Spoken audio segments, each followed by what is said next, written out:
Silakan Pak untuk mencoba share screen.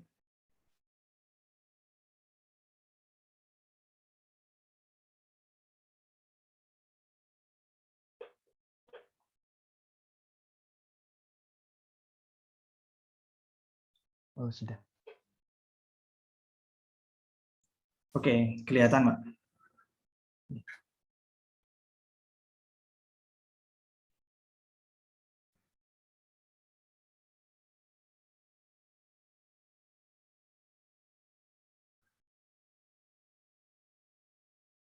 Baik, sama-sama, Pak. Untuk Alisa, silakan di-share video profilnya Adidaya. Terima kasih.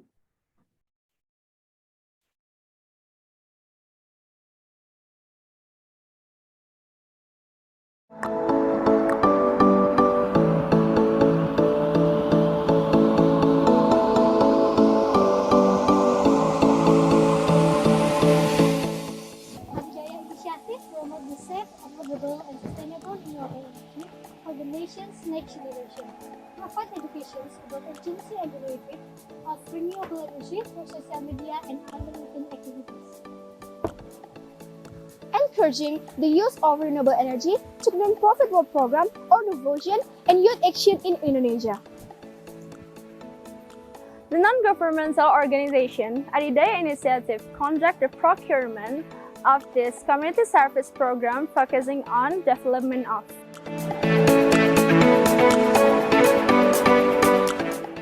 This project could potentially develop the tourism site based on renewable energy education. Besides that, this project could meet the needs of electricity of the tourism object itself and the nearby village, participate in realizing environmentally friendly independence from the energy sector. Coban Sadang is one of the tourist objects with high potential to be developed. Besides having a waterfall, tourism managers also develop resorts, cafes, and a playground area, so it's very suitable for holidays with family. One solution to mitigate this problem is to hybridize with renewable energy sources such as photovoltaic and microhydro. The microhydro and solar power plant are supported by abundant waterfall and sunlight exposure. Near Coban Sadang, there is a cattle farm that is used for biogas energy management. Biogas installation, cow dung is not discharged into the river so that the river flow to Coban Sadang is not polluted. With the SDGs that have been playing and agreed upon by world leaders, including Indonesia, the Coban Sadang project will help answer the problems of residents, especially groups like women. The SDGs points list out. The point 1 is increase access to affordable, clean energy in SDGs number 7. Adidaya Initiative uses a combination of several energy efficiency technology, good building design, and renewable energy-based technology. The energy concept used in the form of hybrid between photovoltaic, biogas, and microhydro, which are connected to PLN or on-grid. NGO is expected to support a 4% increase globally in using modern renewable energy. Point 2 is handling climate change, SDGs number 13. Adidaya Initiative plays a role in tackling climate change with the installation of new renewable energy to support the development of tourist villages. The development is not only oriented towards the economy but also the use of clean energy and does not pollute the environment.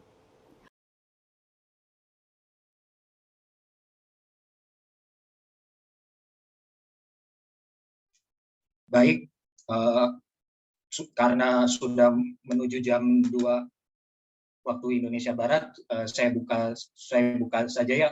Assalamualaikum warahmatullahi wabarakatuh.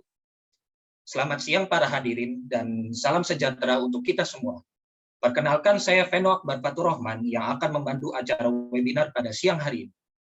Izinkan saya memperkenalkan acara ini. Acara webinar Policy Paper Adidaya Inisiatif adalah acara webinar publikasi hasil riset Adidaya Inisiatif dalam bentuk policy paper di Coban Sadang, Kabupaten Malang yang akan ditanggapi oleh panelis. Bersama kita sudah Wakil Bupati Kabupaten Malang, Bapak Dr. Andos Haji Didik Gatot Subroto, Sarjana Hukum, Magister Hukum. Selamat siang Pak, terima kasih sudah hadir. Bersama kita juga penanggap atau panelis Bapak Dr. Insinyur Bambang Sulistiono, Magister Teknik. Selamat siang Pak, terima kasih sudah hadir. Baik, saya akan membacakan rundown webinar policy paper pada siang hari ini. Yang pertama adalah pembukaan dan daring dan pengenalan organisasi adidaya inisiatif. Yang kedua adalah keynote speaker 2 dari sambutan Wakil Bupati Kabupaten Malang. Yang ketiga adalah pemaparan lembar kebijakan atau pemaparan policy paper. Yang keempat adalah tanggapan panelis. Yang kelima adalah tanya jawab antara panelis dengan pemapar materi dan peserta dengan pemapar materi.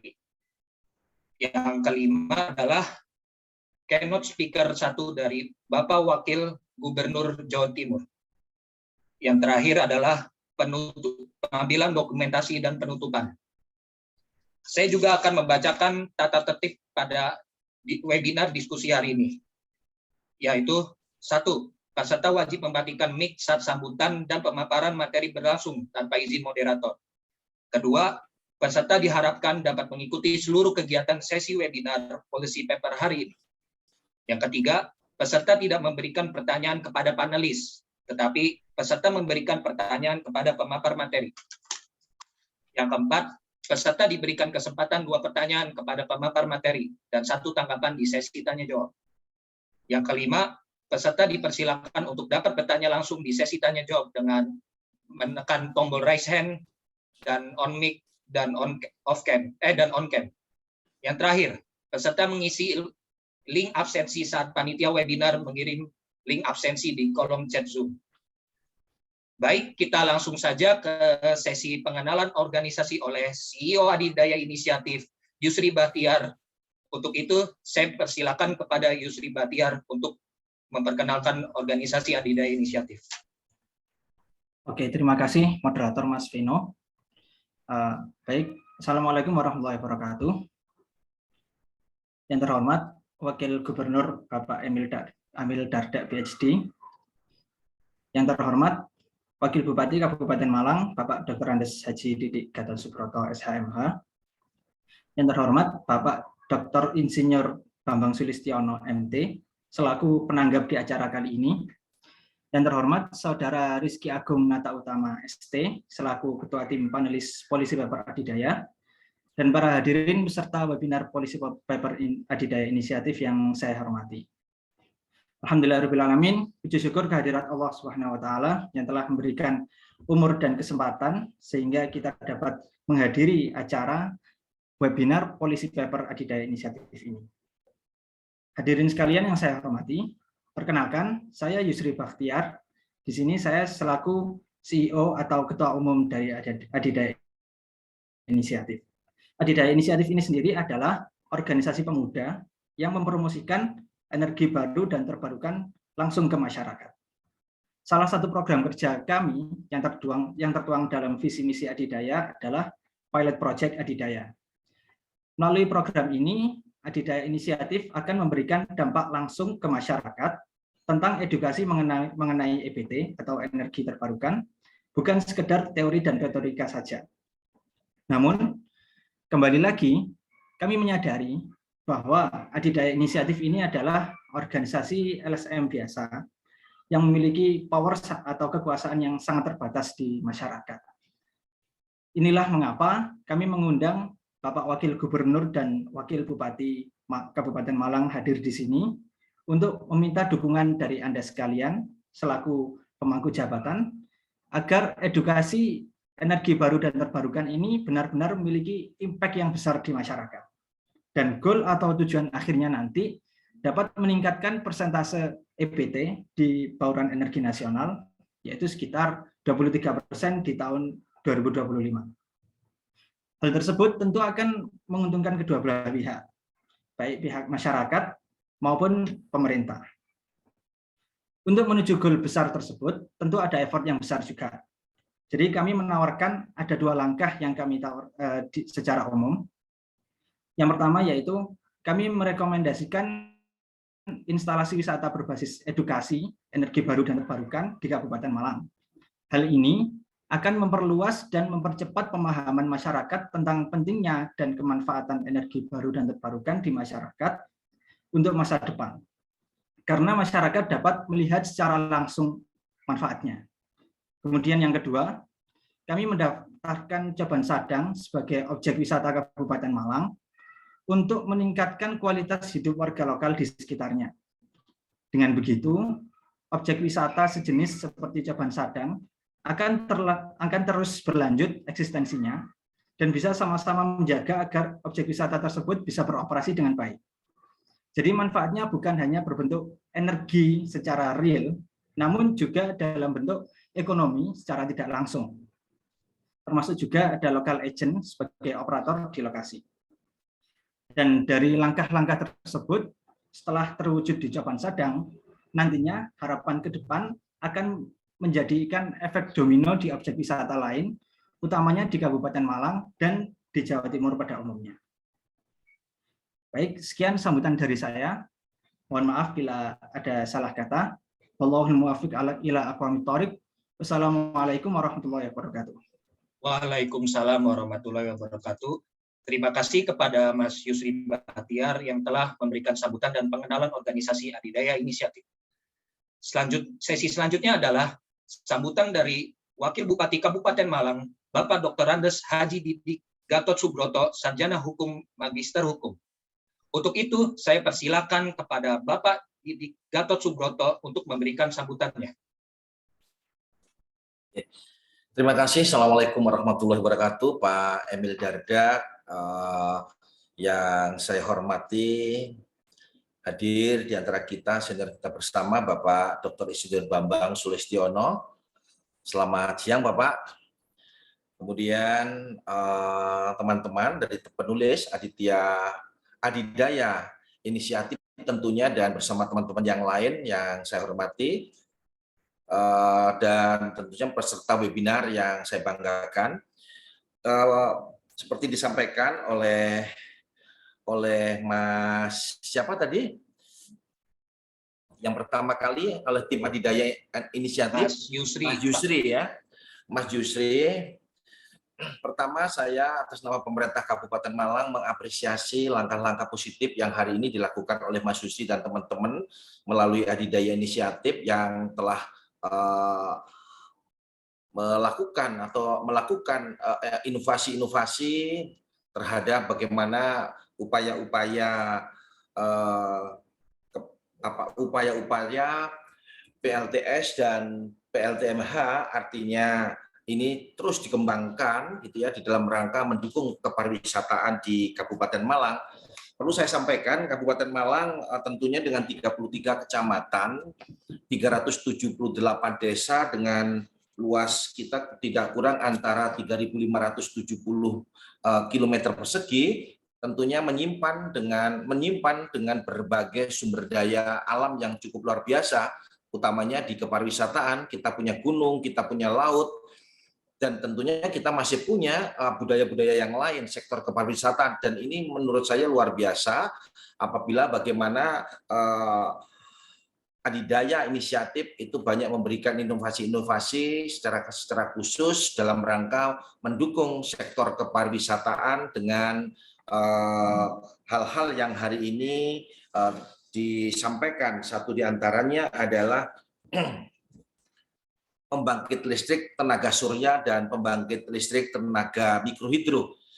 Tentunya pembangkit listrik tenaga mikrohidro dan tenaga surya ini menjadi sesuatu yang hari ini menurut kami perlu untuk direspon dan berikan ruang secara khusus kepada anak-anak muda yang memiliki sebuah kemampuan. Kenapa harus demikian? Satu, sebenarnya kepentingan energi dengan ramah lingkungan ini sesuatu yang sebenarnya hari ini sedang kita butuhkan. PLTU kita satu diantaranya yang sudah kita miliki dengan bergantungnya dengan bahan baku batu bara, kemudian bergantungnya dengan bahan baku air, artinya PLTA yang kita miliki ini tentunya secara ekonomi ke depan mulai harus kita pikirkan bersama-sama, tentunya dengan kemampuan teknologi yang dimiliki oleh adik-adik sekalian. Kenapa? Nah, PLTS ya, pembangkit listrik tenaga surya yang hari ini sebenarnya bisa kita manage dengan baik dan pembangkit listrik mikrohidro itu bisa kita manage dengan baik, maka sebenarnya ada sesuatu hal yang menurut kami bisa sangat mendukung di seluruh sektor sendi-sendi kehidupan masyarakat, secara khusus di kepariwisataan. Satu di antaranya, kalau ini bisa dilakukan, pasti akan mendukung. Pertama, kepariwisataan ini akan bisa berjalan dengan baik. Pembiayaannya pun bisa kita tekan sedemikian rupa, yang seharusnya di saat mereka membutuhkan tenaga listrik yang harus difasilitasi oleh negara, pembiayaan per kilowattnya itu cukup mahal. Tetapi kalau ini bisa kita lakukan, sebenarnya kan ini sesuatu yang murah. Bisa murah, kemudian kegiatan-kegiatan perekonomiannya bisa terdorong, UMKM-nya bisa dikendalikan, kemudian pembiayaannya dengan murah, kemudian sinergisitas secara keseluruhan bisa berjalan. Kemudian yang paling utama adalah eksistensi yang ada di dalam sana, pergerakannya tidak mengenal waktu, sehingga di beberapa tempat sehingga kepariwisataan bisa berjalan, bisa siang hari, malam hari. Satu di antaranya kebun pring. Kebun pring, bagaimana kebun pring itu dalam kepariwisataan pada malam hari. Nah, maka ini menjadi sesuatu yang menurut saya menarik untuk terus dikaji, diberikan dukungan, dorongan melalui ide-ide cerdas yang hari ini disampaikan oleh adik-adik sekalian. Maka besar harapan kami kalau ini bisa disinergikan bersama-sama dengan pemerintah, tentunya secara bertahap dengan kemampuan keuangan pemerintah daerah yang sangat terbatas. Kami sangat respon bagaimana metodologi ini, artinya pembangkit listrik tenaga surya. Nah, kemudian tentunya kita bisa melakukan mempersiapkan dengan mapping dengan tenaga mikrohidro di beberapa titik-titik tertentu yang dimungkinkan mampu menarik generator dengan jumlah watt yang cukup besar. Kalau ini bisa dilakukan, wah luar biasa. Maka pemerintah atau masyarakat bisa melakukan penghematan yang seharusnya pengeluaran mereka dalam 1 bulan, katakanlah harus membayar listrik, katakanlah dengan 500.000 katakanlah. Saya berkeyakinan dengan perhitungan adik-adik tadi menekan sampai pada angka 25-27%. Artinya kita bisa membantu meningkatkan taraf hidup perekonomian warga masyarakat, utamanya pelaku-pelaku kepariwisataan. Demikian pula ini nanti berkembang di kepariwisataan yang lain, ada homestay. Nah, gitu nggih. Ada homestay, kemudian resto. Kenapa ini tidak gitu ya? Kenapa kita tidak homestay di antara genteng-genteng pemilik homestay itu juga dimulai bagaimana PLTS itu bisa dilakukan. Maka dengan demikian saya berkeyakinan penghematan itu bisa dilakukan dengan harapan dalam kurun waktu tertentu, saya yakin gitu kebutuhan warga masyarakat akan tertekan. Nah, maka sisa pembiayaan itu bisa ditabung yang pada saatnya bisa dipergunakan untuk peningkatan kesejahteraan kita secara umum. Pemerintah Kabupaten Malang sangat menyambut dengan gembira tentunya ide dasar dari anak bangsa, ide-ide cerdas. Tentunya ini tetap harus kita kolaborasikan. Tidak boleh berhenti di sini, ide ini harus diwujudkan. Kalau sementara ini pemerintah Kabupaten Malang di dalam rangka menggerakkan, memanfaatkan PLTS ini masih bekerja sama dengan pihak ketiga.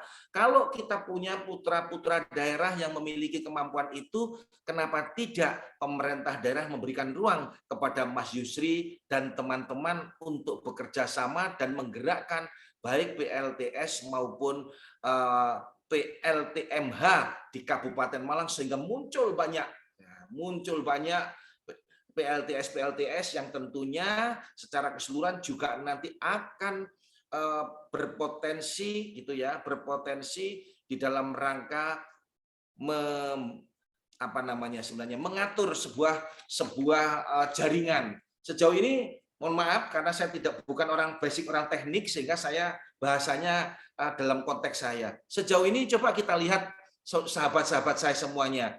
kabel-kabel di mana saja itu bergantungan, mulai dari Telkom, kemudian PLN dan sebagainya. Tetapi bagaimana apabila PLTS itu ada di sebuah unit-unit kecil yang semua elemen-elemen ditempelin di dinding rumah, di samping rumah, maka tidak akan ada lagi nanti kabel-kabel yang berserakan yang tentunya sangat membahayakan terhadap kita semuanya.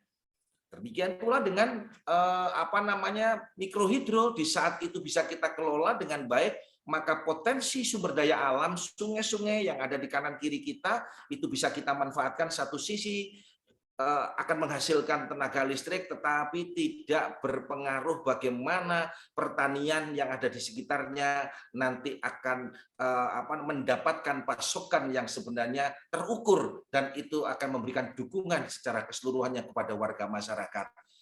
Itu yang bisa kami sampaikan secara khusus. Saya menyambut gembira terhadap Mas Yusri dengan Mas Yusri dan teman-teman terhadap ide-ide dasarnya. Tentunya melalui adidaya inisiatif ini harus terus dikembangkan. Pemerintah Kabupaten Malang siap untuk memberikan ruang kerjasama. Nah, gitu ya, memberikan ruang kerjasama. Bagaimana putra-putra daerah ini bisa berlaga di daerahnya sendiri di dalam rangka membangun kawasan kita, membangun daerahnya untuk menuju sebuah kemakmuran. Kira-kira itu Mas Yusri yang bisa kami sampaikan. Semangat, bekerja terus, pantang mundur, gitu ya. Pantang mundur. Gitu. Harapan kami kita terus bersinergi, dan ini menjadi spirit bagi saya yang generasi yang sudah setengah baya, demikian pula dengan Pak Bambang, menjadi spirit kami untuk terus berinovasi dan memberikan ruang kepada adik-adik semuanya. Terima kasih. Nanti saya ikutin sambil jalan karena saya masih ada dalam proses perjalanan. Untuk sementara dari saya itu dulu, dan saya akhiri wabillahi taufik wal hidayah. Wassalamualaikum warahmatullahi wabarakatuh. Waalaikumsalam warahmatullahi wabarakatuh. Terima kasih kepada Bapak Dr. Andes Haji Didik Gatot Subroto atas sambutannya yang sangat luar biasa. Perlu saya ingatkan kembali para peserta agar bisa mengisi link absensi dan link feedback di dalam kolom chat Zoom yang telah dikirim oleh panitia.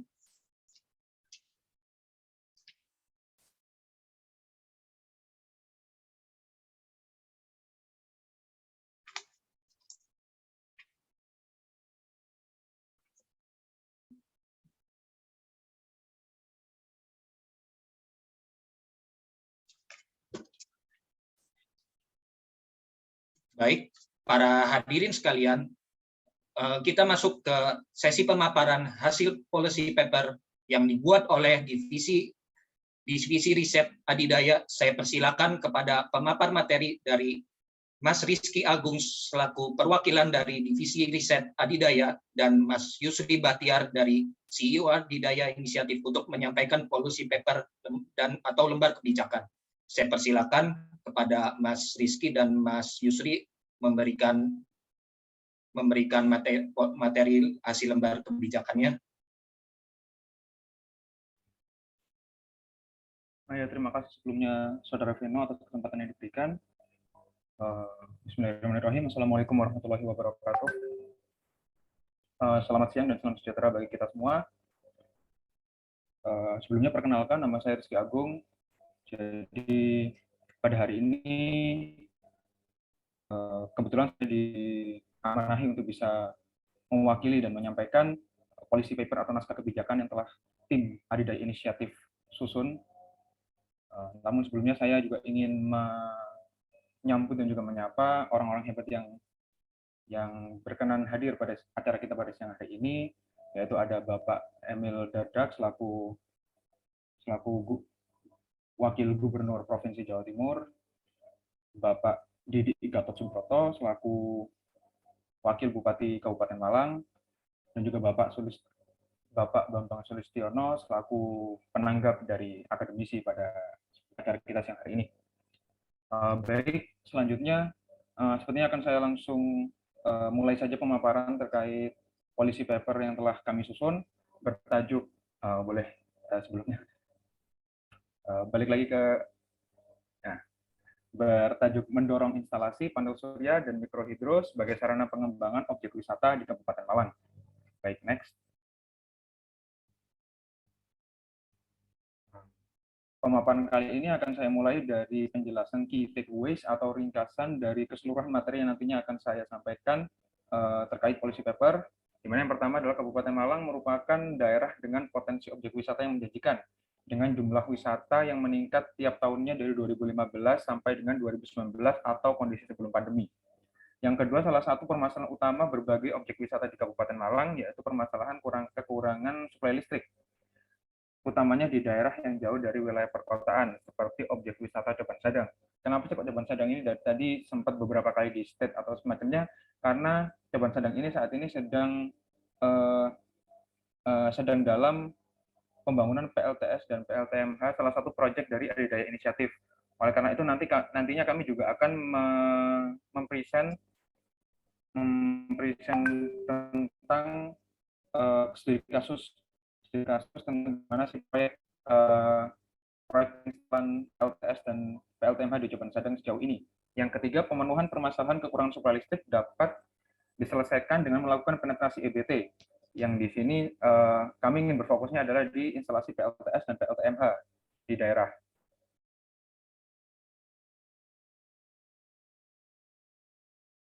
Nah, untuk merealisasikan upaya apa yang akan coba kami rekomendasikan di akhir, yaitu terdiri dari 3 poin terkait regulasi, terkait investasi, dan juga terkait pemberdayaan masyarakat. Baik, bisa di next.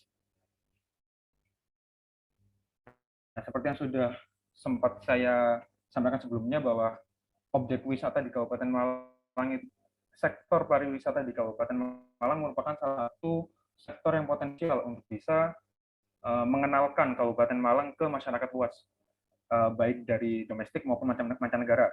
Di sini potensi itu dapat kita lihat dari jumlah wisatawan yang datang ke objek wisata di Kabupaten Malang tiap tahunnya sebelum pandemi itu semakin bertambah, mulai dari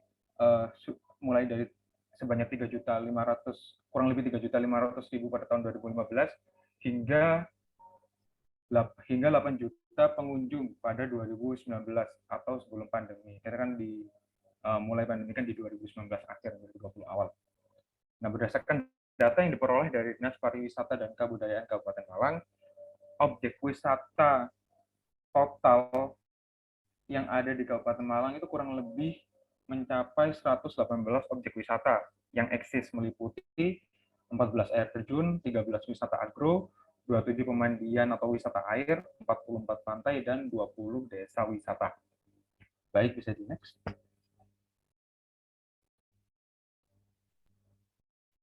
Bisa di next, moderator. Nah, Coban Sadang merupakan salah satu tempat destinasi wisata alam yang berpotensi tinggi untuk dikembangkan. Coban Sadang ini berlokasi di Dusun Dadapan Wetan, Desa Bendosari, Kecamatan Pujon, Kabupaten Malang. Wisata alam ini dikelola oleh warga setempat dan perhutani bersama-sama berkolaborasi, berada di pinggir jalan dan mudah diakses oleh berbagai kendaraan. Nah, selanjutnya, salah satu permasalahan urgent yang mungkin dijumpai di objek wisata Coban Sadang maupun di objek wisata lain yaitu terkait suplai energi listrik, di mana dapat di sini kami paparkan bahwa belum terpenuhi kebutuhan listrik dari jaringan listrik utama PLN, sehingga kondisinya adalah untuk di Coban Sadang sendiri itu perlu dilakukan transfer, atau kalau misalkan bahasa Jawanya atau bahasa familiarnya adalah kita melakukan pengeluaran kabel gitu dari desa atau pemukiman terdekat untuk bisa memenuhi kebutuhan listrik. Di mana kalau misalkan kita melakukan itu dampaknya adalah terjadi drop voltage. Di mana drop voltage ini mengakibatkan beberapa dampak seperti kerusakan peralatan elektronik maupun yang jelas karena ada drop voltage artinya seharusnya misalkan volt yang bisa dihasilkan 170 tapi setelah diolor misalkan turun 5% atau 10%, artinya kan ada loss gitu. Kan kita kan pasti nggak mengharapkan itu. Nah, makanya itu solusi yang ingin ditawarkan oleh teman-teman Adidaya Inisiatif ini adalah kita melakukan penetrasi EBT untuk bisa kita ingin melakukan penetrasi energi terbarukan untuk bisa meng-solve permasalahan ini. Nah, kalau kita tulis di sini solusinya adalah dibutuhkan EBT yang terjangkau, dibutuhkan energi terbarukan yang terjangkau, ramah lingkungan untuk memenuhi kebutuhan listrik yang andal. Di mana kami ingin berfokusnya saat ini adalah di PLTS atau pembangkit listrik tenaga surya dan juga PLTMH atau pembangkit listrik tenaga mikrohidro. Nah, bisa di next. Moderator bisa di next. Nah, selanjutnya kita akan masuk ke studi kasus pengembangan PLTS dan PLTMH di Kabupaten Sadang. Studi kasus ini merupakan proyek eksklusif yang bisa dibilang memang ditayangkan sendiri oleh Adidaya Inisiatif, di mana pihak pengelola Kabupaten Sadang akan berkolaborasi dengan Adidaya Inisiatif untuk mendirikan dan menginstalasi PLTMH dan PLTS menggunakan sistem hybrid. Sistem hybrid yang dimaksud bagaimana? Jadinya nanti PLTMH dan PLTS selaku energi terbarukan ini akan berkolaborasi untuk bisa memenuhi suplai energi listrik di Kabupaten Sadang dengan suplai listrik yang ada saat ini yang eksis, yaitu dari PLN. Jadi harapannya energi terbarukan dan juga energi yang eksis ini bisa saling membackup. Di mana PLTMH dan PLTS yang dipasang direncanakan masing-masing sebesar 10 kW. Hasil energi yang didapat akan memenuhi kebutuhan daya listrik di objek wisata, dan apabila nanti akan ada lebihnya akan disalurkan ke pemukiman warga, misalkan untuk fasilitas umum, PJU, penerangan jalan umum, dan sebagainya. Proyek ini juga akan menjadikan Kabupaten Sadang sebagai wisata edukasi energi bersih untuk mengedukasi wisatawan mengenai pentingnya energi terbarukan. Nah, terkait dari kasus ini kami melakukan beberapa analisa dan juga ibaratnya investigasi.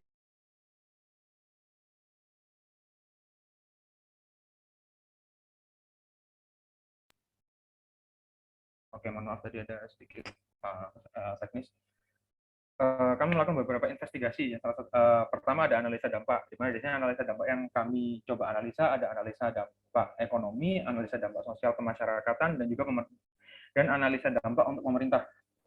Analisa dampak untuk dari segi ekonomi ini intinya adalah harapannya apabila kami berhasil menginstalasi PLTS dan PLTMH dan juga mengembangkannya nanti mungkin bisa menjadi desa wisata berbasis desa edukasi, objek wisata edukasi terkait EBT, harapannya nanti akan bisa mendatangkan kesejahteraan ekonomi untuk masyarakat setempat. Sedangkan untuk dampak sosial dan kemasyarakatan intinya adalah kami harapannya adalah dapat membuka wawasan masyarakat lebih terkait EBT gitu. Kan selama ini kan masyarakat itu kan masyarakat pada umumnya ya, menurut saya sekarang ini itu masih skeptis terkait energi terbarukan kayak gitu. Jadi harapannya kalau memang nanti berhasil diinstalasi dan berhasil dioperasikan secara berkelanjutan, harapannya dapat lebih membuka mata kita semua gitu, masyarakat Indonesia utamanya. Jadi agar misalkan energi terbarukan itu seperti ini. Jadi harapannya kami dapat meningkatkan wawasan. Dan yang terakhir, untuk dampak pemerintah sendiri ini berdasarkan kajian yang telah kami lakukan bahwa berdasarkan Rencana Umum Energi Daerah Provinsi atau disingkat RUEDP pada tahun 2025 suplai energi diharapkan menyentuh minimal 17 gigawatt dengan bauran EBT sebesar 13%, atau kalau misalkan 13%-nya dari 17 gigawatt sekitar 2,21 gigawatt. Nah, proyek instalasi PLTMH dan PLTS oleh Adidaya Inisiatif ini tadi sudah sempat saya sebutkan bahwa untuk awal ini target kapasitasnya adalah 10 kW. Namun harapannya bisa dapat ditingkatkan hingga 30 kW. Artinya kalau misalkan dihitung-hitung, apabila proyek instalasi energi terbarukan bisa terlaksana di minimal, seperti yang saya sampaikan tadi, ada 118 objek wisata yang ada di Kabupaten Malang saja, suplai energi listrik diproyeksikan dapat meningkat hingga 118 dikali, ini proyeksi kasar-kasaran aja, jadi hitung-hitung matematika aja, 118 kali 30 kilowatt yang artinya 3.540 kilowatt. Sekaligus membantu pemerintah daerah merealisasikan target bauran EBT sampai tahun 2020 nanti. Baik, sepertinya untuk presentasi ini diinterupsi dulu dan saya balikkan ke moderator. Terima kasih. Baik, Mohon maaf untuk Mas Rizky, kita stop dulu. Kebetulan Bapak Wakil Gubernur Jawa Timur Pak Dr. Haji Emil Elestianto Dardak, Bachelor Business Magister Science, sudah hadir pada siang hari ini. Selamat siang, Pak. Selamat siang. Assalamualaikum warahmatullahi wabarakatuh. Waalaikumsalam. Terima kasih, Pak, sudah hadir pada kesempatan webinar Adidaya Inisiatif pada hari ini. Baik, sudah dicukupkan. Dilanjutkan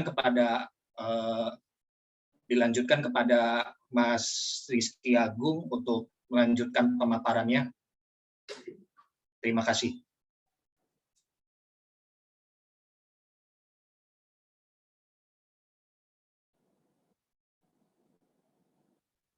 Baik, terima kasih Saudara Veno. Jadi terakhir adalah harapannya apabila tadi ada proyeksi hitungan matematika yang kasar-kasaran, misalkan harapannya dengan penginstalan atau instalasi energi terbarukan ini nanti bisa juga membantu pemerintah merealisasikan target bauran EBT di masa mendatang. Oke, bisa dilanjutkan. Next slide.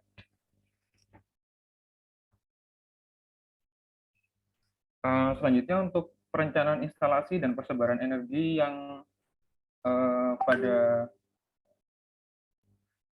proyek yang tengah dilakukan Adidaya saat ini, sebenarnya perencanaan instalasinya sebelumnya tadi sudah sempat saya state juga ya, kalau misalkan proses instalasinya ini akan dimulai pada tahun 2022, artinya sekarang sudah dimulai dan sedang ongoing dengan daya pembangkitan sebesar 10 kW dalam tahap pertama dan akan ditingkatkan, harapannya dapat ditingkatkan hingga 30 kW pada tahapan selanjutnya, dan akan mengusung sistem hybrid. Maksudnya hybrid di sini adalah nanti energi terbarukan dan energi dari PLN yang eksis itu harapannya akan dapat saling membackup di objek-objek wisata yang ada di Kabupaten Malang, sehingga tidak akan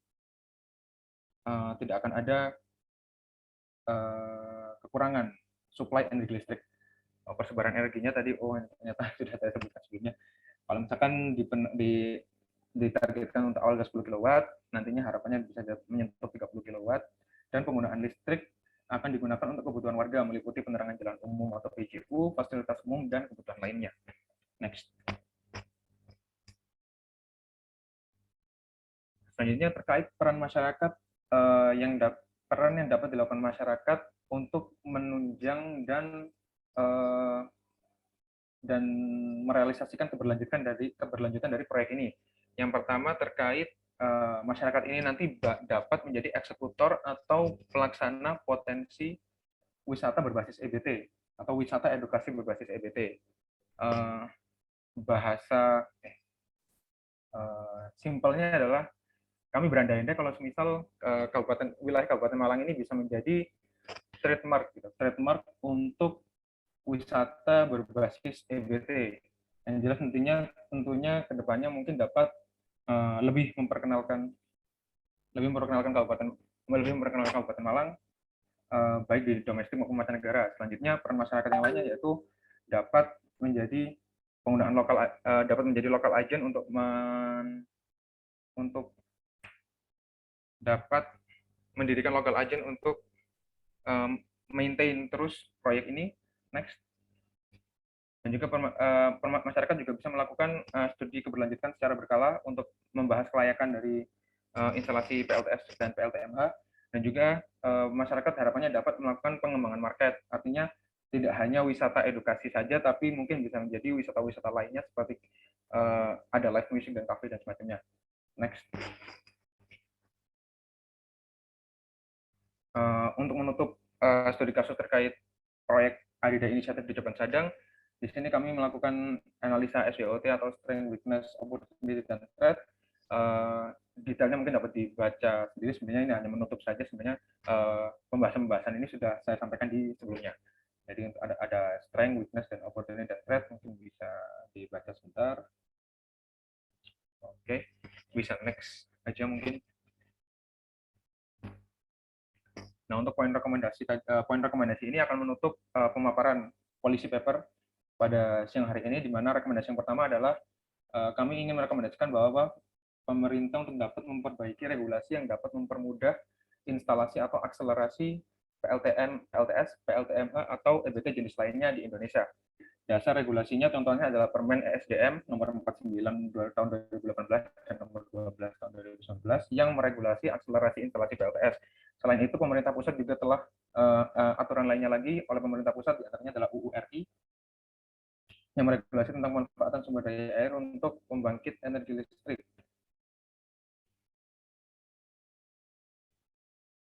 Nah, di mana permasalahannya terpantau masih sedikit regulasi yang diatur lebih lanjut oleh pemerintah daerah untuk penerapannya di tingkat kota atau provinsi. Solusi yang kami harapkan yaitu pemerintah daerah, khususnya Provinsi Jawa Timur dan Kabupaten Malang, untuk dapat lebih baik menindaklanjuti berbagai regulasi akselerasi EBT oleh pemerintah pusat untuk bisa menghasilkan berbagai perda akselerasi EBT di daerah yang lebih aplikatif. Next.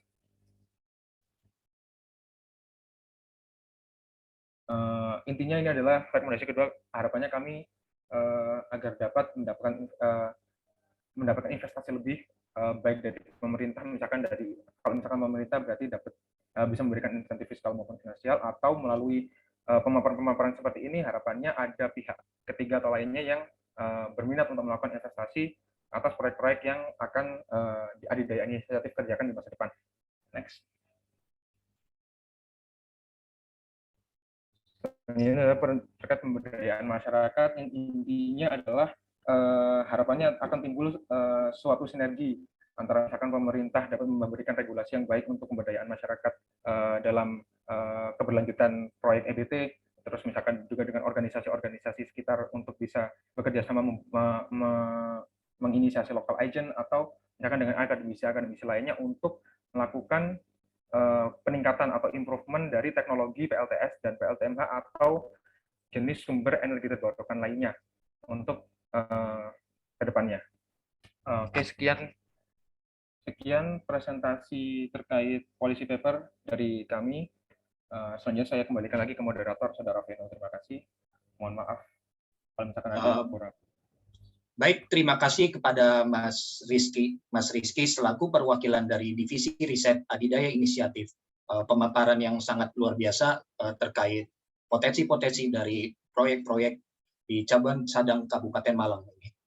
Baik, berhubung Bapak Wakil Gubernur Jawa Timur baru sudah datang, selanjutnya kita ke sesi sambutan dari Bapak Wakil Gubernur Jawa Timur, Bapak Dr. Haji Emil Elistianto Dardak, Bachelor Business Magister Science. Untuk itu, saya persilakan kepada Bapak Emil Dardak untuk memberikan sambutannya. Terima kasih. Assalamualaikum warahmatullahi wabarakatuh. Selamat siang, salam sejahtera untuk kita semua. Yang saya hormati, saya terinfo ada Wakil Bupati Malang, Pak Dr. Andes Haji Didi Gatot Subroto, Ketua Adidaya Inisiatif, Pak Yusri Bakhtiar ST, Ketua Tim Penulis Adidaya Inisiatif yang tadi paparan, Pak Rizky Agung Natautama, penanggap policy paper, Bapak Dr. Insinyur Bambang Sulistiono, dan segenap anggota Adidaya Inisiatif dan masyarakat umum. Hari ini saya diminta bicara mengenai mendorong upaya pemanfaatan pembangkit listrik tenaga surya dan pembangkit listrik tenaga mini atau microhydro sebagai sarana pengembangan objek wisata di Kabupaten Malang. Untuk itu ada paparan yang telah disiapkan, mungkin bisa ditampilkan.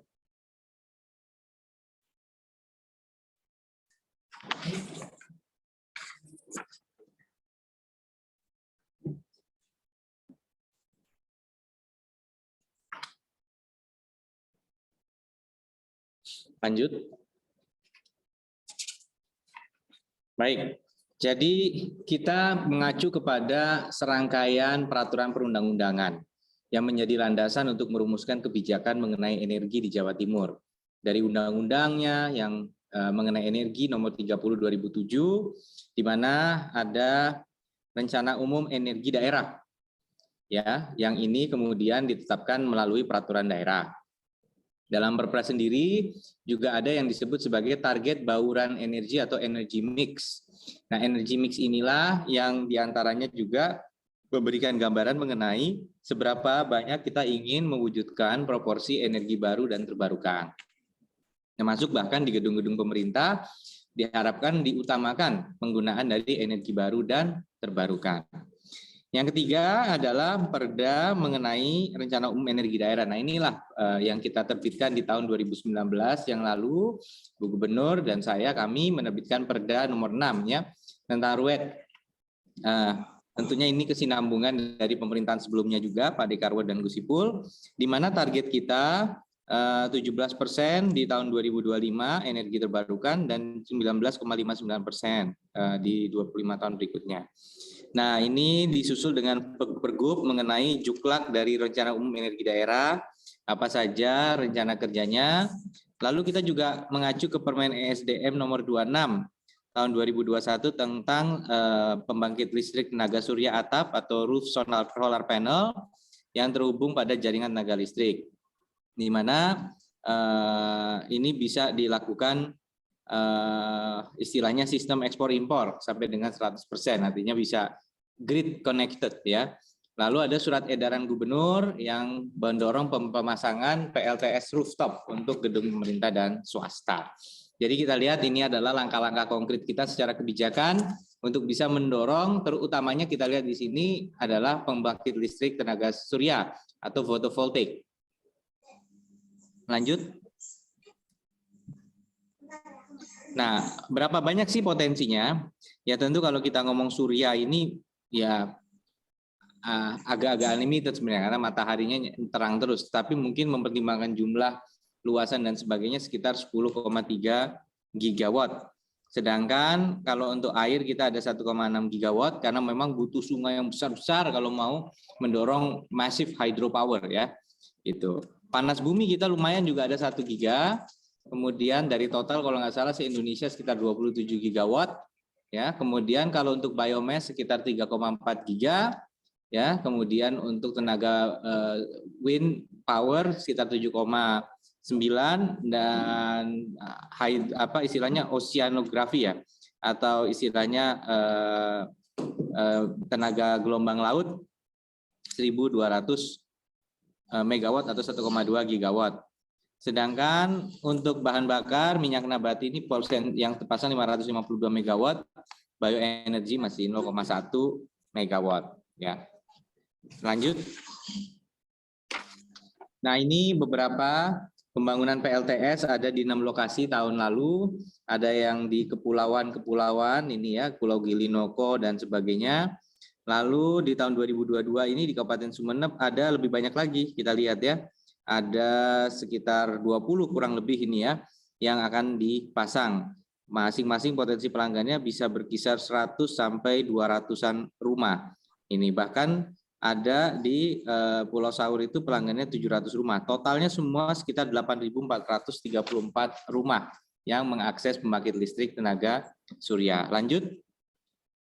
Nah, kalau kita bicara mengenai rencana umum energi daerah, saat ini kita lihat bahwa memang baurannya ya itu kita harapkan bisa menjadi 17% dan mendekati 20% di tahun 2050 ya. Nah, ini biru, yang warna biru coba dilihat itu. Jadi PR kita agak banyak karena 2025 itu tinggal 3 tahun lagi ya. Jadi ini memang target yang sulit, tidak mudah, tetapi ya kita harus terus menggenjot bagaimana caranya supaya 17%. Nah, ini artinya perlu gerakan yang sangat masif dari seluruh elemen, mengakselerasi peningkatan penggunaan pembangkit listrik ya, renewable. Lanjut. Nah, ini memang kalau kita lihat target besarnya ini lebih banyak ya di 2025 karena akan ada PLTA bertambah sekitar 140-an megawatt. Ini yang akan menambah dari 275 yang terpasang sejak 2017 menjadi 412 ya. Itu harapan kita. Tapi pada kenyataannya hari ini kita bukan 412 tapi 311,13 megawatt. Lalu micro hydro itu tadinya harapannya kita bisa 200 mini micro hydro tapi kenyataannya memang masih belum berjalan. Pump storage sempat masuk ya. Pump storage itu konsepnya air itu dipompa ya. Kemudian pada saat malam hari itu kemudian jadi ada 2 bendungan atas dan bawah. Air itu dipompa dari bendungan bawah ke bendungan atas menggunakan tenaga di siang hari. Kalau malam hari kita biasanya bakar diesel dan lain-lain. Sekarang kita tinggal menjatuhkan lagi airnya ke bawah sehingga ada tenaga gravitasi tadi, ya, atau disebut sebagai istilahnya energi tadi ya, yang kemudian karena ketinggian tadi dihasilkan. Nah, panas bumi ini diharapkan bisa ada 670 megawatt di 2025, tapi kenyataannya belum. Namun ada satu pembangkit listrik panas bumi, mungkin potensinya bisa 110 bahkan 165 megawatt berada di Ijen, yaitu di daerah Bondowoso, Situbondo, Banyuwangi. Lalu biomass, ya, biomass saat ini itu dan biofuel. Nah, biofuel ini yang besar. Kenapa? Karena pembangkit listrik yang besar-besar melakukan apa yang disebut sebagai co-firing. Jadi menggunakan bukan hanya batu bara, tapi ada yang menggunakan bahan-bahan lain yang sifatnya itu energi terbarukan untuk dicampur. Kayak sekarang misalnya kita pakai bensin, tapi sebenarnya biodiesel, ya, itu ada komposisi dari minyak kelapa sawitnya di sana. Nah, yang tenaga surya kita berharap bisa besar, ya, 950, tetapi kenyataannya memang 58 megawatt ini, dan hari ini yang ada baru 19 megawatt. Ya, kalau angin kita memang enggak, tapi kita berharap ada satu yang besar. Jadi kita bisa lihat, dan termasuk PLTSA Sampah Kota sekarang 10,65 megawatt itu yang ada di Benowo yang diresmikan Pak Presiden. Ya, lanjut berikutnya. Lanjut lagi. Nah, ini harapan kita bisa terus mendorong agar perbankan, kemudian juga PLN, ya, contoh ini ada dengan PT Sun Energy, melakukan kerjasama pembiayaan pembangunan pembangkit listrik tenaga surya. Jadi PLTS off-grid menggunakan baterai malam hari untuk storage energi, itu baru digunakan baterainya. On-grid bisa tersambung dengan listrik PLN, jadi bahkan kalau ada kelebihan power bisa dikirim. Ya, ini. Nah, saat ini 12 megawatt ini sudah terpasang on-grid, ya, di gedung fasilitas umum pemerintah industri dan swasta. Lanjut. Nah, ini contohnya di solar home system di Kabupaten Situbondo, terus ini rooftop di kantor dinas ESDM. Coba slide berikutnya. Ya, oke. Lanjut slide berikutnya. Ini di Seloliman Trawas, ini daerah pariwisata pakai PLT mini hidro atau mikrohidro gitu ya. Nah, kalau untuk usaha ya harus ngurus namanya izin usaha tenaga listrik untuk kepentingan sendiri. Ya, lanjut.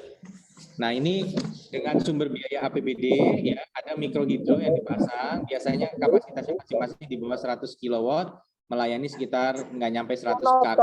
Yang besar ada di Krucil, Probolinggo, sama di Songgon, Banyuwangi. Ini yang besar-besar ya. Gitu. Lanjut. Nah, ini pembangunan transisi energi di Jawa Timur, targetnya di 2020. Kita lihat ada harapan solar home system bisa terpasang di beberapa daerah yang memang bahkan sulit diakses oleh PLN ya. Sifatnya off-grid. Kemudian penerangan jalan umum ini mau dikonversi tenaga surya. Ini ada Kadisub bareng sama saya karena tadi kita baru bertemu dengan demo dari rekan-rekan komunitas driver. Tapi banyak PJU ya yang sudah kita dorong ke tenaga surya saat ini. 2.375 unit di 15 kabupaten kota. Bahkan untuk menyimpan ikan, nah ini penting nih kalau kita bisa beralih menjadi energi terbarukan. Ya, ini contoh di Kabupaten Probolinggo dan di Sumeneb. Karena ya yang bikin mahal itu listriknya. Kalau sebenarnya kalau misalnya dia bisa pakai renewable energy, mudah-mudahan ini bisa lebih terjangkau. Nah, perusahaan-perusahaan seperti PT Barata, PT Cheers Pandaan, Coca-Cola Pandaan, pabrik kayu di Jambangan, Sampurna Surabaya, YTL Jawa Timur, termasuk PLN sendiri, ini sudah mulai memasang PLTS juga. Jadi demikian yang bisa saya sampaikan. Nah, kembali kepada topik utama ya. Jadi memang kita berharap bahwa kawasan pariwisata yang mengedepankan keberadaan dari energi terbarukan itu akan bisa menarik minat dari kelompok wisatawan tertentu. Ya, contoh di kawasan industri. Sebenarnya sekarang sudah banyak perusahaan-perusahaan merek-merek global internasional, dia maunya itu ada di satu kawasan yang memang listriknya itu lebih green, lebih hijau. Contoh di negara seperti kalau tidak salah Kamboja, ya itu banyak pabrik-pabrik merek-merek global yang mengeluhkan pada saat karena air yang mulai kering, mereka membangun batu bara. Nah mereka ketakutan Jangan sampai mereka menjadi pabrik di negara yang mengedepankan energi kotor atau batu bara itu tadi, gitu. Maka mereka berharap bisa ke pabrik hidro. Bahkan sampai mereka bilang, udahlah, saya bayar langsung lebih mahal, tapi dipastikan listriknya saya nggak ngambil dari batu bara, tapi dari listrik air. Itu yang disebut sebagai green energy pricing. Nah, langkah-langkah seperti ini ya, kita lihat tadi di Trawas juga PLT Mikrohidro menjadi destinasi wisata. Ini bisa kita dorong sebenarnya, bukan saja energi bersih, tapi jadi daya tarik pariwisata. Nah, mudah-mudahan tentunya di Kabupaten Malang, ini juga bisa kita tahu bahwa desa-desa seperti di Pujon dan lain sebagainya ini memang sangat sudah dianggap sangat advance ya dalam sebagai destinasi desa wisata. Nah, kalau disupport lagi, ya, apakah kalau misalnya tadi untuk kita berharap bahwa desa-desa wisata ini mulai bisa mendorong ya pemanfaatan potensi-potensi seperti PLT surya atau kalau memungkinkan micro hydro, mungkin nggak mini tapi micro hydro ya, karena memang kalau mengandalkan government budget saja tentu sangat terbatas untuk mencapai cita-cita kita mewujudkan bauran energi 17% lebih di tahun 2025. Demikian yang bisa saya sampaikan. Terima kasih. Assalamualaikum warahmatullahi wabarakatuh.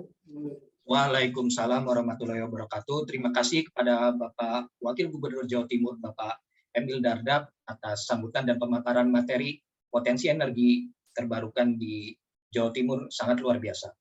Selanjutnya kita ke sesi dokumentasi bersama. Dimohon untuk para hadirin, kepada Bapak Wakil Gubernur Jawa Timur, kepada Bapak Wakil Kabupaten Malang, kepada panelis atau penanggap Pak Bambang, dan semua peserta dan panitia untuk on-cam.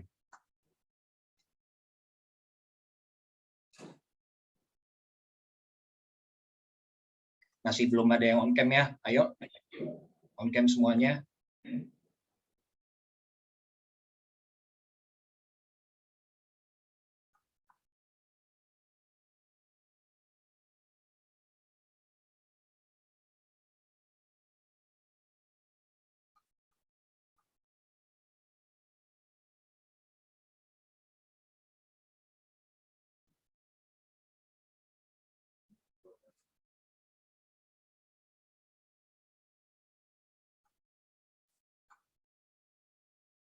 Masih ada yang belum on-cam, saya tunggu 20 detik lagi ya untuk memulai dokumentasi.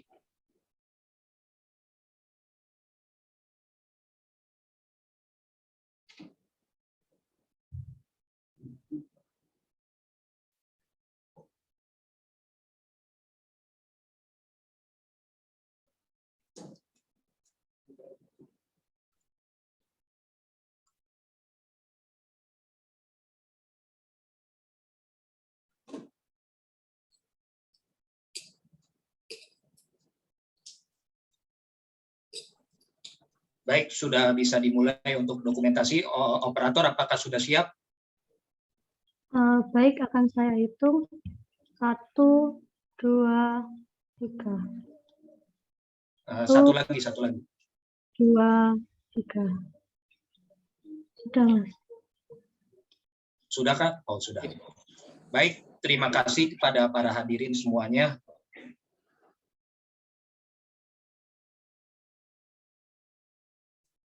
Oke, kita geser ya. Pak Nyono, makasih.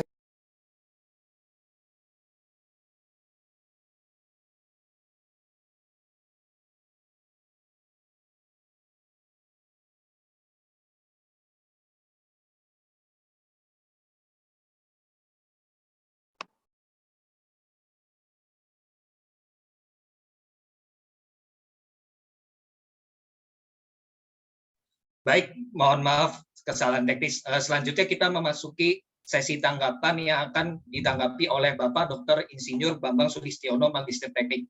Kepada Bapak Bambang Sulistiono, saya persilakan untuk memberikan tanggapan terhadap lembar policy paper yang sudah dipaparkan oleh pemapar materi.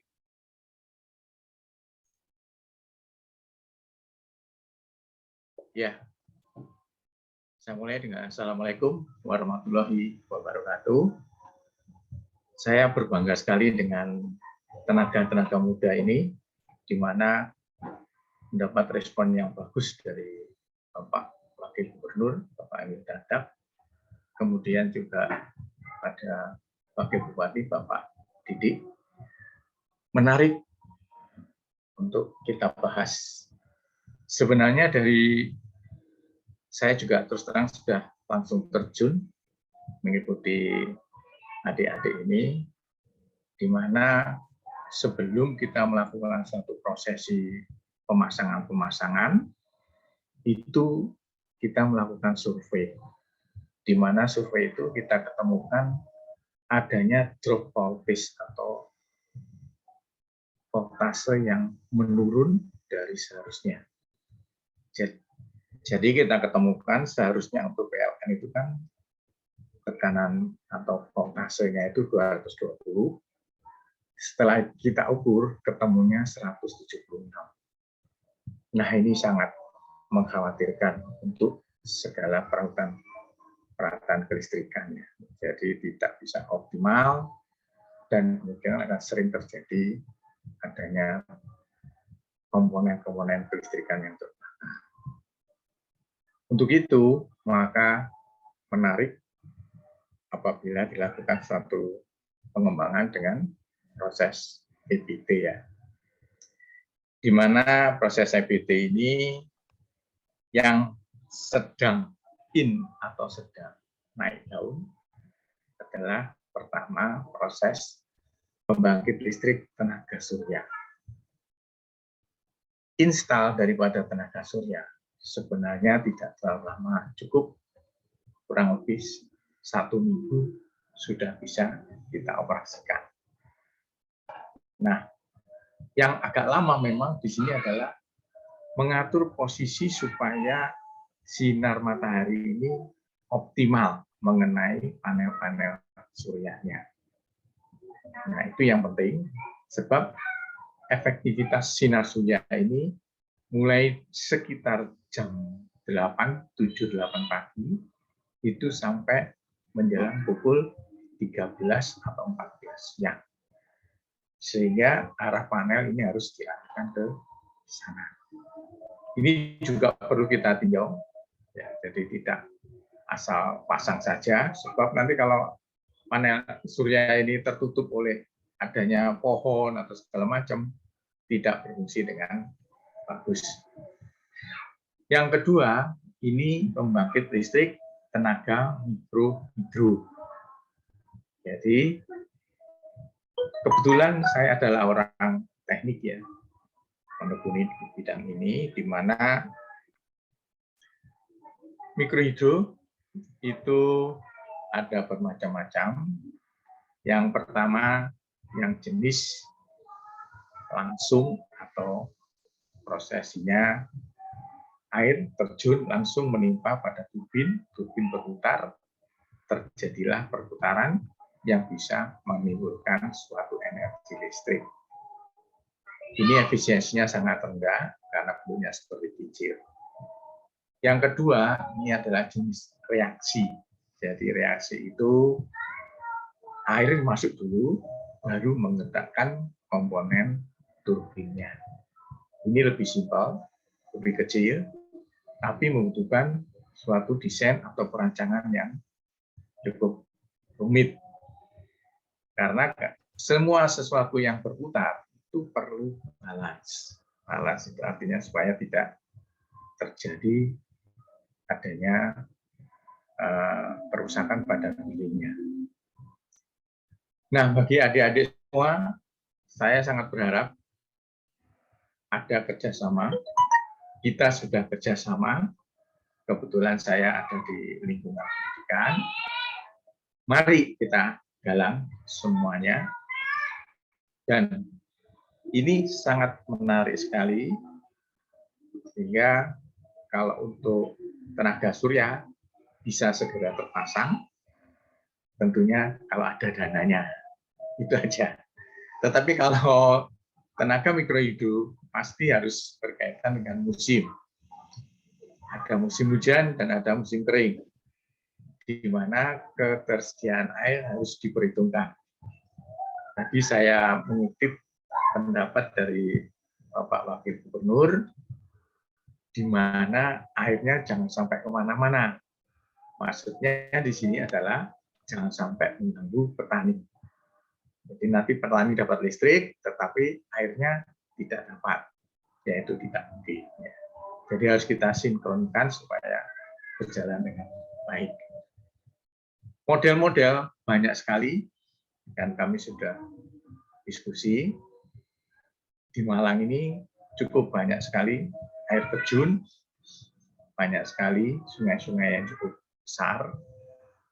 Tetapi ya kita harus berhati-hati karena kalau musim hujan ini ada istilah banjir, di mana banjir akan mengakibatkan adanya kerusakan pada turbin. Yang bagus sebenarnya saluran untuk turbin ini ada sendiri, saluran untuk air pertanian dan sebagainya atau air terjun ini juga sendiri.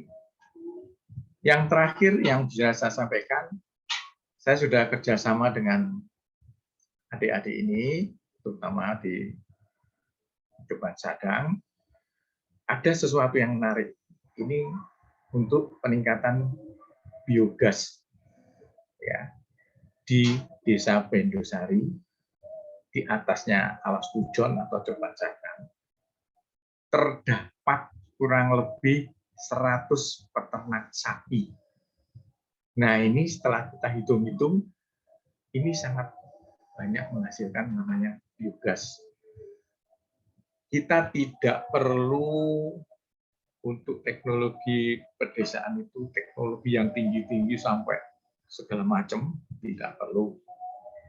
Jadi cukup kita menggunakan teknik yang paling sederhana, sehingga nanti masyarakat sana kita warisi teknologi itu, ya kita warisi dengan teknologi itu, sehingga tidak dibutuhkan operator-operator yang mahal ya.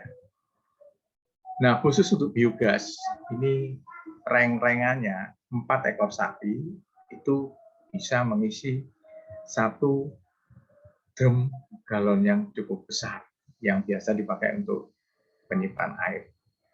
Nah, itu akan menghasilkan 1 biogas.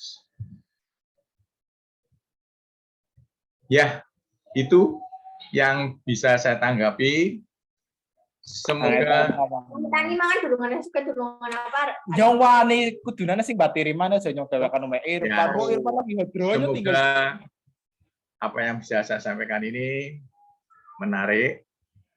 Saya terus terang akan membantu sepenuhnya sehingga semuanya akan berhasil. Terima kasih. Billahi taufik wal hidayah. Assalamualaikum warahmatullahi wabarakatuh.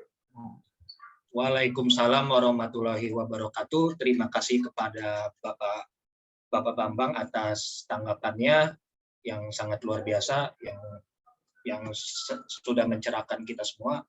Selanjutnya kita memasuki sesi tanya jawab pertama. Sesi tanya jawab pertama adalah sesi tanya jawab antara pemapar materi dengan panelis atau penanggap.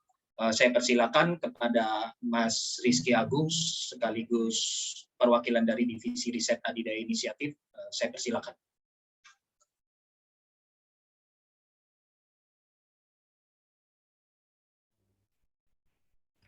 Karena tadi saya sudah pemaparan ya, mungkin dari Mas Ajim bisa membantu Mas.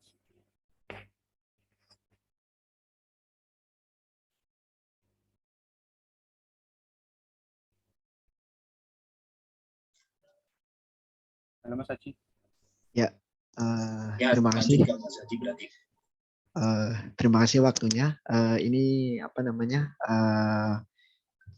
Mau sesi tanya jawabnya, maksudnya antara kami dengan ini ya, dengan panelis ya, dengan Pak Bambang dan juga Pak Didi. Mungkin pertanyaan pertama, mungkin nanti kalau misalnya Pak Bambang dan Pak Didi ada pertanyaan, silakan juga diajukan ke kami. Kami ingin ini minta saran saja ke Pak Bambang selaku akademisi. Kira-kira kalau efisiensi energi terbarukan dari PLTS dan PLTMH itu lebih memungkinkan untuk menggunakan sistem hybrid yang apa namanya, kalau dari sisi akademik ya itu lebih menguntungkan untuk menggunakan baterai atau tidak seperti itu misalnya. Terus untuk apa namanya pengembangan biogas itu kira-kira yang tadi kan sempat disinggung oleh Pak Bambang ya, itu kira-kira sejauh apa bisa maksudnya untuk tingkat efisiensinya itu sejauh apa? Karena kalau misalnya 100 peternak itu menghasilkan sekian apa namanya sekian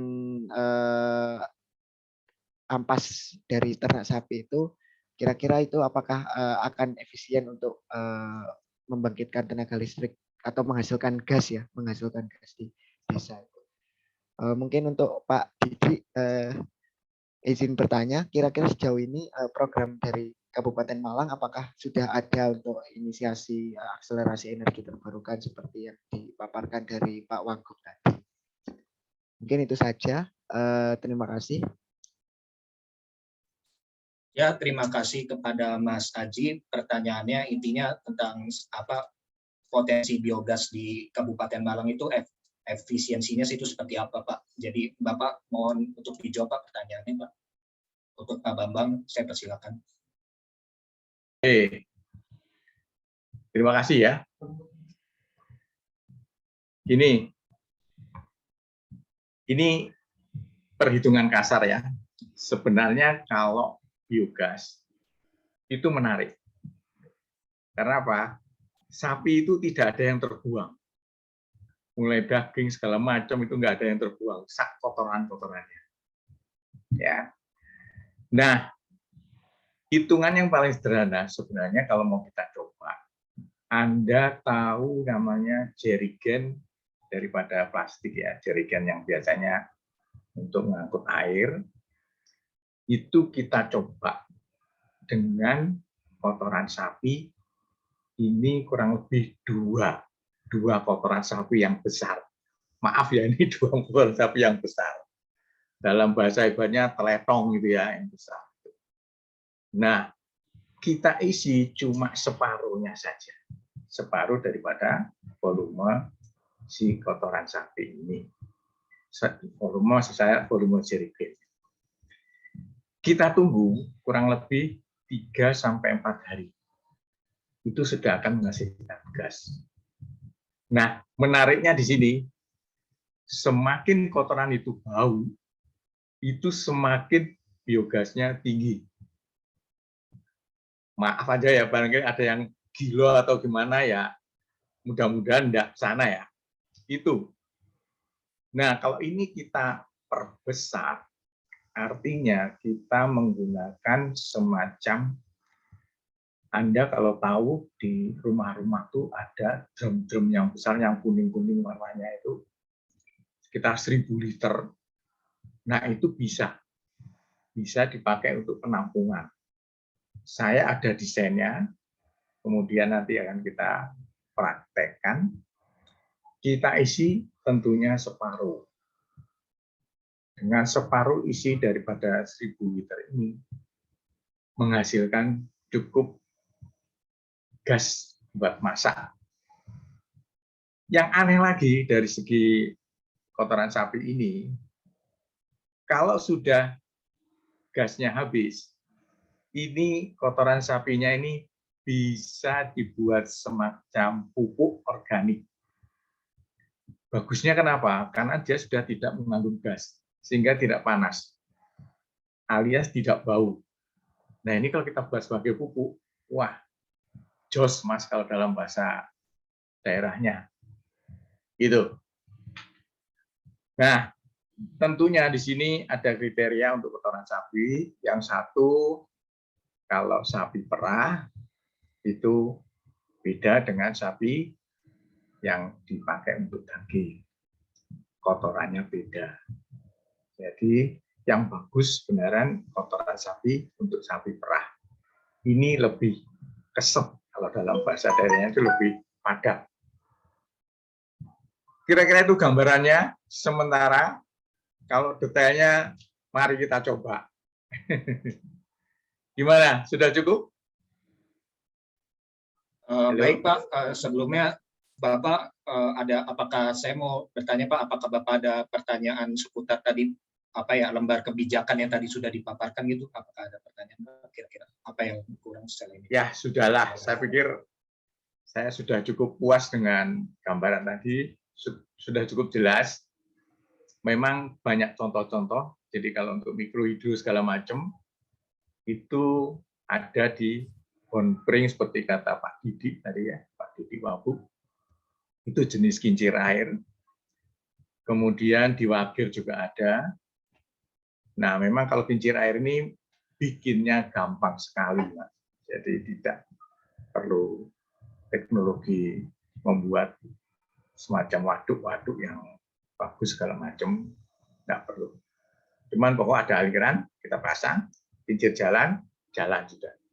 Cuma efektivitasnya yang ditanyakan. Gitu. Itu mungkin yang bisa saya sampaikan. Baik, terima kasih Pak Bambang atas jawabannya. Sudah cukup ya berarti ya Mas Haji ya? Sudah menjawab semuanya ya Mas? Baik, oke. Selanjutnya kita ke sesi tanya jawab kedua. Dari saya kasih kesempatan kepada para peserta yang ingin bertanya kepada pemapar materi. Saya kasih 2 pertanyaan untuk para peserta. Silakan ketik tombol raise hand-nya. Apakah ada yang ingin bertanya? Silakan.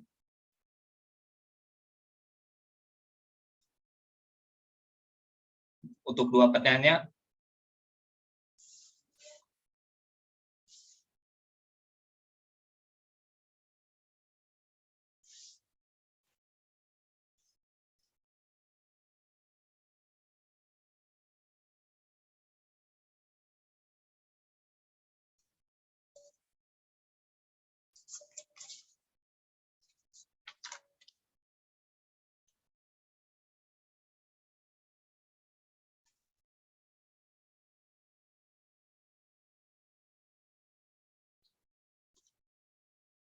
Sekali lagi, kita memasuki sesi tanya jawab kedua. Sesi tanya jawab kedua ini jadi terdiri dari 2 pertanyaan dari peserta kepada pemapar materi. Nah, kepada para peserta saya persilakan untuk raise hand, on cam atau on mic.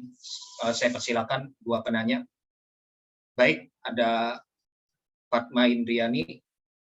Halo, Assalamualaikum. Oke, saya persilakan kepada Fatma Indriani untuk bertanya. Assalamualaikum semua, apakah bisa suara saya? Mohon maaf, suara saya terdengar atau tidak ya? Suaranya kecil, kurang keras.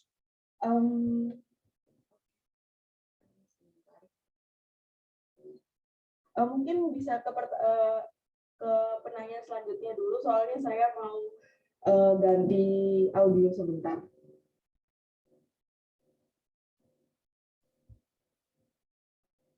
Baik, sambil menunggu Mbak Fatma yang sedang mengganti usernya, apakah ada peserta yang ingin bertanya?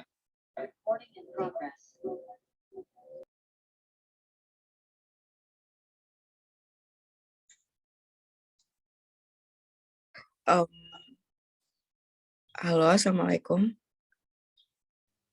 Waalaikumsalam, ya silakan. Oh ya, mohon maaf. Pertanyaan saya kepada Bapak Bambang, Bapak Dr. Insinyur Bambang. Pertanyaan saya sebenarnya hanya 1 pertanyaan mengenai tentang tadi PLTS atau tenaga surya yang Bapak sebelumnya bilang kalau misalnya jadi tenaga surya itu harus efektivitas penggunaan tenaga surya itu sangat besarnya tergantung mataharinya. Tetapi apakah bisa ya Pak kalau misalnya penggunaan PLTS itu ditempatkan pada modular house atau misalnya di perumahan, karena kan hadapnya perumahan itu nggak satu arah, tapi misalnya ada yang hadap timur, barat, utara, selatan. Nah itu tuh apakah mungkin ya Pak untuk dilakukan tenaga surya itu dengan efektivitas yang sama? Itu saja sih pertanyaan saya. Terima kasih. Baik, terima kasih kepada Mbak Fatma. Saya persilakan untuk Pak Bambang untuk menjawab pertanyaan dari Mbak Fatma. Ya, terima kasih Mbak Fatma ya. Jadi memang sebenarnya kita kalau masang itu supaya efisien, kita harus datang dulu ke tempat lokasi. Kemudian kita ukur sudutnya gimana, kemudian kita juga pertimbangkan apakah di atap atau di mana, itu juga kita pertimbangkan semuanya. Yang bagus sebenarnya sistemnya adalah sistem hibrid. Hibrid itu artinya kalau misalnya terjadi mendung dan lain sebagainya, kita menggunakan tenaga surya. Ini kita hentikan, kita ganti dengan tenaga listrik. Jadi bergantian. Nah, ini menarik. Kemudian di sini ada rekan saya sudah nongol ini, Bapak Asrori ini sudah muncul. Nah, ini yang ahli. Ya, jadi nanti terus terang kita biasanya bekerja dalam satu tim, di mana ada yang bagian masang, kemudian ada yang bagian menyambungkan. Biasanya kita ukur dulu, kira-kira efisiensinya seberapa. Kalaupun tidak efisiensi, kita tidak berani. Karena seperti saya ambil contoh, lampu-lampu penerangan jalan itu kadang-kadang dia terhalang oleh pohon. Alhasil gimana? Tenaga suryanya ya tidak jalan. Jadi artinya hidup segan, mati tak mau, ya. Separuh nyala, separuh mati. Ini yang sulit ya. Itu yang bisa saya sampaikan Mbak Fatma ya. Jadi kita harus melihat dulu lokasinya. Tidak berani kita langsung, oke, bisa. Ya, kita harapkan nanti supaya terpasang, tapi yang menerima pembangkit listrik tenaga surya ini puas, kita juga yang masang puas. Itu yang kita inginkan. Itu Bapak Moderator, saya kembalikan kepada Pak Fatma. Mungkin. Ya, baik, terima kasih Pak Bambang. Bagaimana Mbak Fatma, apakah ada tanggapan dari jawaban Pak Bambang? Oh ya, cukup menjawab. Terima kasih Pak Bambang. Ya, terima kasih. Ya, baik, terima kasih. Pertanyaan selanjutnya adalah ada pertanyaan dari peserta. Pertanyaan dari peserta, salah satu peserta akan saya bacakan saja. Apakah kepada Pak Bambang ya, apakah ada pihak yang terkait dapat mensupport pembuatan embung tadah hujan guna mendukung pemulihan lahan eks tambang di wisata Njulung Agroedu Turis Wajah, dikarenakan daerah tersebut lagi bergeliat untuk pengkayaan vegetasi. Sudah jelas belum Pak pertanyaannya Pak? Pada Pak Bambang? Sudah jelas Mas. Tapi begini, kalau embung itu kan akan berfungsi cuman pada waktu musim hujan.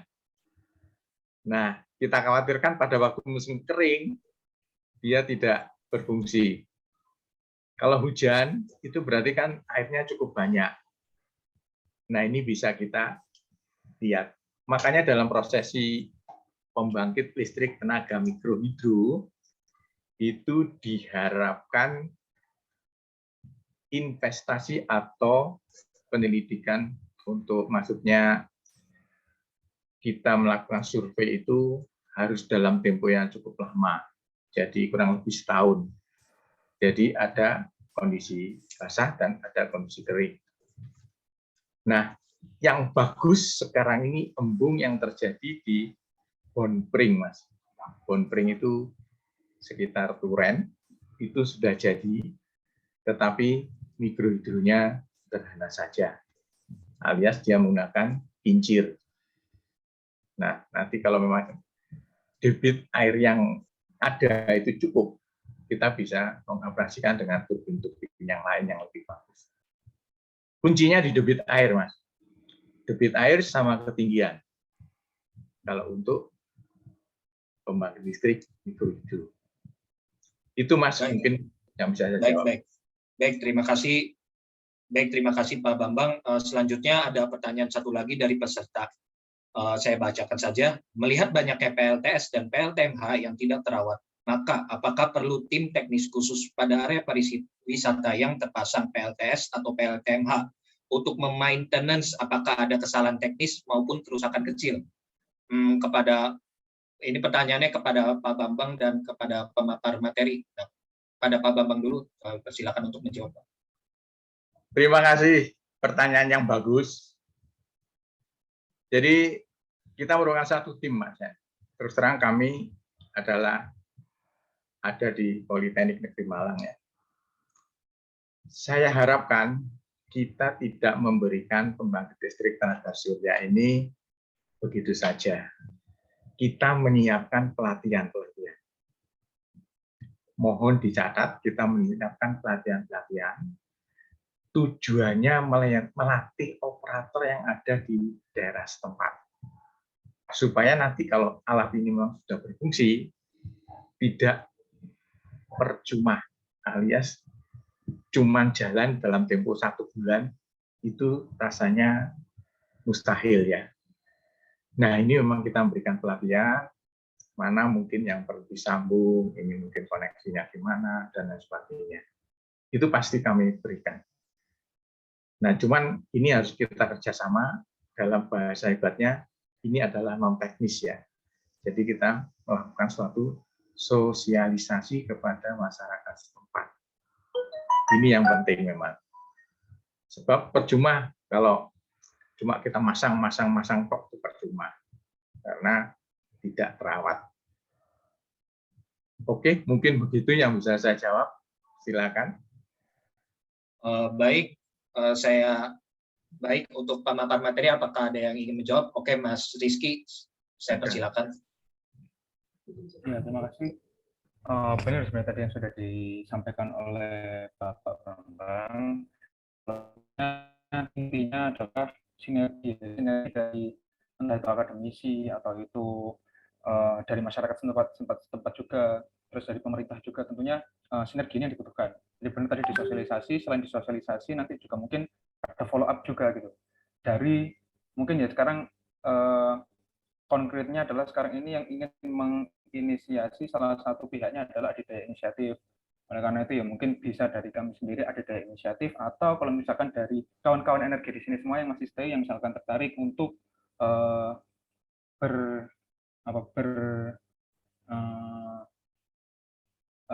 terlibat langsung terkait hal-hal semacam ini, seperti yang sudah disampaikan tadi oleh Pak Bambang dan pemaparan sebelumnya, bisa join Adidaya Inisiatif. Kalau misalkan ada open recruitment selanjutnya, ada juga memang teman-teman kawan energi di sini tertarik gitu, terlibat setelah dengan pemaparan dan lain sebagainya. Ya mungkin kalau misalkan dari pemapar saya sendiri cukup seperti itu. Ini adalah sinergi. Saya balikan lagi ke Saudara Veno sebagai moderator. Terima kasih. Ya, terima kasih Mas Rizky atas jawabannya. Baik, hadirin para peserta yang berbahagia, sesi tanya jawab sudah selesai dan alhamdulillah rangkaian sesi webinar pada hari ini sudah terlaksana dengan baik. Saya juga ucapkan terima kasih kepada Bapak Dr. Insinyur Bambang Sulistiono, Magister Teknik yang telah hadir dan membagikan ilmunya kepada kita semua. Terima kasih Pak. Dan terima kasih juga kepada para peserta audiens yang sudah menyimak dengan antusias webinar kita pada hari ini. Akhirnya, saya Veno Akbar Fatur Rahman, pamit undur diri. Terima kasih atas perhatian Anda. Wassalamualaikum warahmatullahi wabarakatuh. Silakan boleh live Zoom.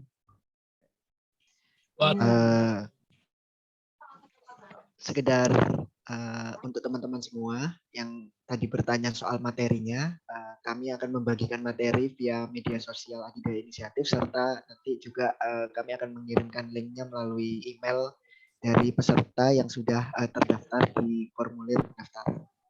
Sekian, terima kasih. Baik, terima kasih Mas Haji.